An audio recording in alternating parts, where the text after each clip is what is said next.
Ang matandang baboy ay magsasabi na sana ng katotohanan bago siya mamatay. Sabi niya, ang matandang kabayo ay araw-araw nagtatrabaho ng husto, ngunit kaunting pagkain lamang ang kanyang nakukuha. Ang mga inahing manok ay pinapagel para mangitlog, ngunit sila ay ginagamit lang na kasangkapan para pagkakitaan ng mga magsasaka. Ang mga kordero ay nagbibigay ng mainit na lana para sa tao, ngunit sila ay kailangang magtiis ng lamig tuwing taglamig. Ang mga baboy ay may maginhawang buhay, ngunit sila ay ipapadala rin sa katayan. Ang dahilan kung bakit miserable ang buhay ng lahat ay hindi dahil isinilang silang ganoon. Ito ay dahil patuloy silang sinasamantala ni magsasakang Jones. At kahit yumaman ang bukid dahil sa kanilang pagsisikap, wala man lang silang nakukuha mula rito. Ang tanging paraan para makaalpas ay ang pabagsakin ng magsasaka.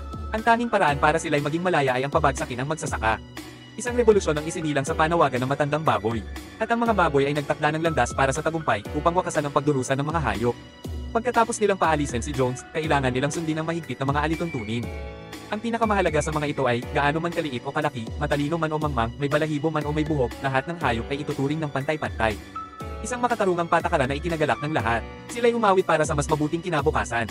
Habang umaawit ang matandang baboy, dahan-dahan siyang lumisan sa mundong ito. Ang mga hayop ay nagluksa, inalala ang kanilang dakilang pinuno. Ngunit nagising ang natutulog na magsasaka sa ingay. At sa kanyang galit, nagpaputok siya ng bala bilang babala. Sa takot, nagsitakbuhan ng mga hayop. Iniwan ang nag-aalab na puso ng baboy sa kamalig na may malamig na laman. Hindi nagtagal, natupad ang propesya ng baboy. Lalong lumiit ang pagkain ng mga hayop. Dahil sa katamaran ng mga magsasaka, halos wala na silang makain. Napagtanto nilang lalo pang lalala ang sitwasyon. Dumating na ang oras para sa revolusyong sinasabi ni Piggy.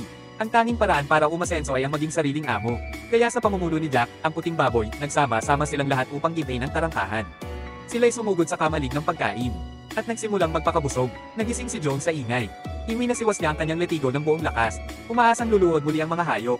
Ngunit sa pagkakataong ito, nabigo siya. Sumiklab ang pag-aakla sa mga puso ng mga hayop. Dahil sa pang-aapi at sa pagnanasa para sa mas mabuting kinabukasan. Hindi matinag ang kanilang pagpapasya. Habang pinagmamasdan ng mga dating alipin na nag-iba na. Napagtanto ni Jones na wala na siyang kontrol. Wala siyang nagawa kundi tumakas. At ganoon na ang nangyari. Ang pag-aalsa ng mga hayop ay isang panandaliang tagumpay. Pumunta si Jones sa tavern sa bayan. At tinipon ng ilan sa kanyang mga kaibigan. Na ang layunin ay bawiin ang sakahan.